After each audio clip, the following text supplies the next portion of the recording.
अध्यक्ष इंडिया गठबंधन के माननीय विधायक सुधाकर जी, इंडिया गठबंधन के रामगढ़ विधानसभा के प्रत्याशी साथी अजीत कुमार सिंह जी, और यहाँ पर जहाँ तक से हम देख रहे तमाम माता अम्मा नौजवान साथियों, तमाम लोगों को मैं अपनी पार्टी भाकपा माले इंडिया गठबंधन की ओर से क्रांतिकारी लाल सलाम पेश करता हूँ। साथियों, समय बहुत कम है।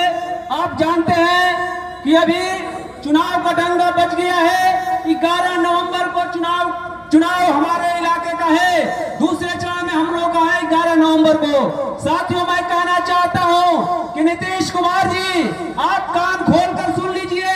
आपने कह रहे थे कि गरीबों को कहा था आपने कि हम 5 डिसमिल जमीन देंगे, लेकिन मैं यहाँ पर खड़ी इस इलाके की महिलाएं खड़ी है, देखली मुसा टोली की महिलाएं खड़ी है, और पचिलखी की महिलाएं खड़ी है, और इस प्रखंड के इलाके से इस कोने में महिलाएं खड़ी है। हम बताना चाहते हैं, जहाँ भाजपाइयों की अगर आंखें हैं तो देखली में जाकर देख ले, और इसके प्रखंड के तमाम इलाकों में जाकर देख ले।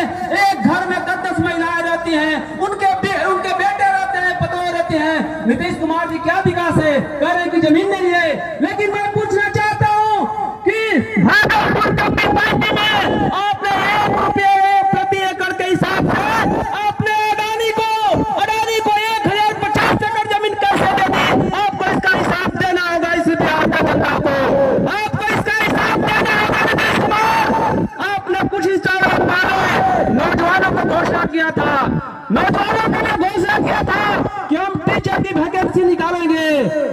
पूरे इलाके के पटना में लोग आंदोलन करते रहे, टीचर लोग आंदोलन करते रहे, लेकिन आपने आते आते चुनाव की घोषणा हो गई, लेकिन टीचर की वैकेंसी की आपने घोषणा नहीं किया।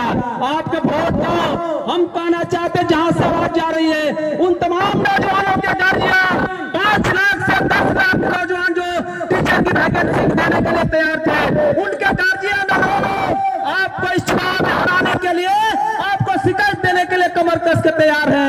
मैं कहना चाहता हूं साथियों, अभी कल की परसों की घटना है। अभी आपके सबसे सुप्रीम कोर्ट में एक दलित, कह लीजिए कि सीजीआई है, उनके ऊपर जूता फेंकने वाले, उनके ऊपर सुप्रीम कोर्ट में जूता फेंकने वाले कौन से विचार के लोग हैं? आपको इसका देखना होगा कि जब हमारा सुप्रीम कोर्ट सुरक्षित नहीं है, तो हमारे इलाके के जो नीच लोग हैं, जो गरीब माइनॉरिटी के लोग हैं, SC/ST के लोग हैं, वो सुरक्षित कैसे हो सकते हैं? इसलिए वैसे विचार के खिलाफ में हमारी लड़ाई है। हमारी लड़ाई नफरत करने वालों के खिलाफ है। हमारी लड़ाई जो धार्मिक आधार पर बांटने की साजिश है, उसके खिलाफ लड़ाई है। साथियों, हम कहना चाहते हैं, इस देश के अंदर जिस तरह से RSS भाजपा का गुंडा गर्दी चल रही है, दंगा नाच के चल रहा है, उसके खिलाफ में आपको वोट में जाना है। हम लोग फिर मिलेंगे आपको चुनाव के दरमियान, हम आप लोगों के कैंपेन के दरमियान हम लोग मिलेंगे। हम ये बात करते समाप्त करना चाहूंगा कि नीतीश जी, अभी ये आचार संहिता लगी है, लेकिन इनका पैसा बट रहा है। मैं कहना चाहता हूं कि आप समझ लिए, सभी लोग पढ़े लिखे हैं, आचार संहिता में पैसा नहीं बढ़ना चाहिए, लेकिन दिसंबर तक पैसा जो महिलाओं को 10,000 को मिल रहा है, वो 10,000 मिल रहा है। नीतीश जी, महिलाएं भी समझ चुकी हैं, कह रही है महिलाएं, नीतीश जी 10,000 में कौन सा रोजगार मिलेगा?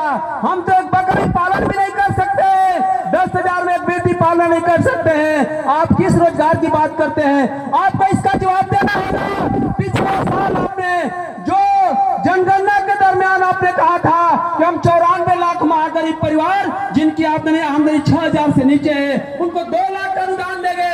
मैं पूछना चाहता हूं, जहां से आवाज जा रही है, किनको 2 लाख रुपए का अनुदान मिला है? हाथ उठा दे। नीतीश कुमार, आप खोल कर देख ले, ये बिहार के लोग जानते हैं। आप 2 लाख का जो वादा है, आपको वादा खोखला चला गया। इसलिए जो तो आपने 10,000 का जो लोलीपॉप धरा रहे हैं, इसकी में महिलाएं ने जाना है कि आप जो कह रहे 6 महीने के अंदर हम आपको रोजगार देंगे।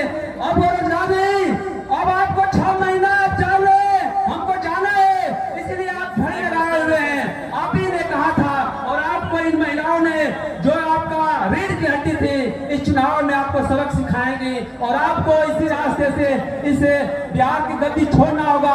ये बात करते हुए मैं एक बार आप तमाम लोगों को माने के भी अब तमाम लोगों से आह्वान करना चाहते हैं कि आप लोग अभी रामगढ़ विधानसभा के हमारे प्रत्याशी साथी अजीत कुमार सिंह है, लालटेन छाप पर बटन दबाकर 11 नवंबर को भारी से भारी मतों से विजयी दिलाकर इस आतताई सरकार को यहाँ से निजात दिलाना है। ये बात करते हुए मैं अपनी बात समाप्त करता हूँ। तमाम लोगों को बहुत बहुत धन्यवाद।